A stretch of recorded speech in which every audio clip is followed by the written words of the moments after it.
Hi hello నమస్తే అండి అందరికీ welcome back to my channel. ఈరోజు మన వీడియోలో మీ అందరికీ నేను చింతపండు పులిహోర ఎలా చేసుకోవాలో చూపిస్తాను. చింతపండు పులిహోర అది మాకు కూడా వచ్చు అనుకొని వెళ్ళిపోకండి, వీడియోని అయితే స్కిప్ చేయకుండా చూడండి. ఎందుకంటే ఈ పులిహోర రెసిపీ వచ్చేసి మనకి పెళ్ళిళ్ళలో భోజనాలు వడ్డిస్తారు కదా, వాళ్ళు ఎక్కువ క్వాంటిటీలో ఎలా చేస్తారో కొన్ని సీక్రెట్స్ ఉన్నాయి. మనం ఇంట్లో చేసుకున్నా కానీ ఈజీగా చేసుకోవచ్చు, ఎక్కువ క్వాంటిటీ అయినా.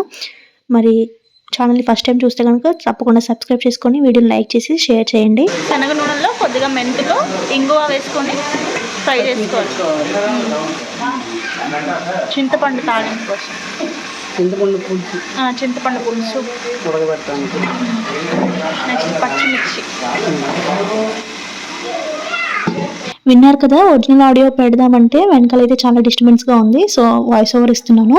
ఈ చింతపండు పులిహోర కోసం ముందుగా మనం చింతపండుని నానబెట్టుకోవాలి. నానబెట్టిన చింతపండుని ఇలా చిక్కగా చింతపండు పులుసు తీసుకొని పెట్టుకోవాలి. ఇదిగోండి, ఈ పులుసును ఉడికించుకోవడానికి ముందుగా మనం తాలింపు పెట్టుకున్నాం కదా, వేరుశనగ నూనెలో కొద్దిగా మెంతులు, ఇంగువ, పచ్చిమిర్చి వేసి వేయించుకున్న తర్వాత మనం తీసి పెట్టుకున్న చింతపండు రసం పులుసును కూడా వేసుకొని బాగా దగ్గరగా గుజ్జుగా అయ్యేంత వరకు ఉడికించుకోవాలి. చింతపండు పులుసు ఇలా బాగా ఉడుకు పట్టిన తర్వాత మనం తీసుకున్న చింతపండుకు తగ్గట్టుగా రాళ్ళుప్పు, కల్లుప్పు వేసుకొని కలుపుకోవాలి. తగినంత వేసుకోండి, తర్వాత సరిపోతే వేసుకోవచ్చు. అలాగే మనకి ట్యాంగీ ఫ్లేవర్ కోసం కొద్దిగా బెల్లం కూడా వేసుకోవాలి. ఆ స్వీట్నెస్ బ్యాలెన్స్ చేస్తుంది. పులిహోర తాలింపుకైనా ఇలా పులుసు ఉడికించుకోవడానికైనా రిఫైండ్ ఆయిల్ కంటే కూడా శనగ నూనె అయితే టేస్ట్ చాలా బాగుంటుందంట, ట్రై చేయండి. మనం పులుసులో వేసుకున్న బెల్లం అంతా కరిగిన తర్వాత పచ్చిమిర్చి కూడా ఇలా వడిలిపోయినట్టు దగ్గరగా అయిపోయి పులుసు అంతా చిక్కగా అయిన తర్వాత స్టవ్ ఆఫ్ చేసి దించేసుకోవడమే. చింతపండు పులుసు అయితే రెడీ అయిపోయింది. నెక్స్ట్ అయితే రైస్ వండుకుంటున్నాము. జనరల్గా మనం ఇంట్లో పులిహోర చేసుకున్నప్పుడు కొద్దిగా పొడిగానే వండుకుంటాం కదా రైస్, కానీ పులిహోర కొద్దిగా ఎక్కువ క్వాంటిటీలో చేసేటప్పుడు రైస్ ఎలా వండుకోవాలో చూడండి.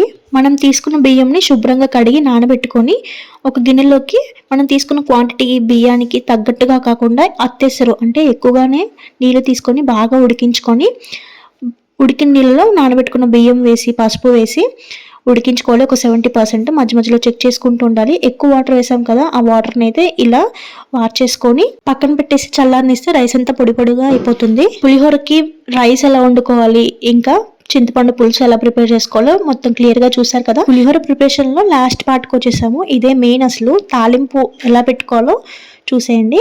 కడాయిలోకి శనగ నూనె వేసుకొని అందులోకి తాలింపు దినుసులన్నీ అంటే ఆవాలు, మినపప్పు, పచ్చనిపప్పు, జీలకర్ర, తర్వాత పల్లీలు, ఎండుమిర్చి, ఇంగువ అన్నీ వేసుకొని అంటే ఒకదాని తర్వాత ఒకటి వేసుకుంటూ ఫ్రై చేసుకుంటూ ఉండాలి. పల్లీలు కొద్దిగా కలర్ చేంజ్ అయ్యేటప్పుడు కరివేపాకు కూడా వేసుకొని ఇలా ఎండుమిర్చి కలర్ చేంజ్ అయ్యి పల్లీలు లోపల వరకు బాగా ఫ్రై అయ్యేంత వరకు కలుపుకుంటూ దగ్గరుండి వేయించుకుంటూ ఉండాలి. లాస్ట్లో జీడిపప్పు, ఎందుకంటే జీడిపప్పు త్వరగానే ఫ్రై అయిపోతాయి కదా, మళ్ళీ ముందే వేస్తే మాడిపోతాయి. పల్లీలు లోపల వరకు బాగా ఫ్రై అయ్యేలేదో చూసుకొని ఇలా తాలింపంతా దూరగా వేగినప్పుడు దించేసుకొని చల్లారి పెట్టుకున్న రైస్లో కలుపుకోవాలి. తాలింపులోనే కొంతమంది చింతపండు పేస్ట్ను కూడా వేసి ఉడికించుకొని ఆ తర్వాత రైస్లో కలుపుకుంటారు. అలా చేస్తే ఏమవుతుందంటే పల్లీలు మెత్తగా అయిపోయినట్టు ఉంటుంది. దానికంటే ఇలా చేసుకుంటే పల్లీలు కూడా కొద్దిగా క్రిస్పీగా ఉన్నట్టు ఉంటుంది. ఇదిగోండి, ఇలా తాలింపు అంతా రైస్లో కలుపుకునేటప్పుడు కొద్దిగా పైనుంచి పంచదార కొద్దిగా వేసుకొని కలుపుకుంటే టేస్ట్ చాలా బాగుంటుందంట. ఇక్కడ మీరు ఒకటి గమనించారా, మనం రైస్ లోకి చింతపండు పులుసుని అయితే ఇంకా కలపలేదు, ఎందుకంటే రైస్ చాలా వేడిగా ఉంది. మనం ఏ పులిహోర చేసుకున్నా అంటే చింతపండు పులిహోర అయినా నిమ్మకాయ పులిహోర అయినా రైస్ వేడిగా ఉన్నప్పుడు మాత్రం చింతపండుని యాడ్ చేయకూడదు, నిమ్మకాయ రసంని కూడా యాడ్ చేయకూడదు. కొంతమంది అయితే నిమ్మకాయ పులిహోర తాలింపులోనే నిమ్మకాయ రసం పిండేసి రైస్ యాడ్ చేస్తారు. అలా అస్సలు చేయకూడదు, నిమ్మకాయ చేదైపోతుందంట. ఈ టిప్ని అయితే మీరు ఫాలో అయిపోండి.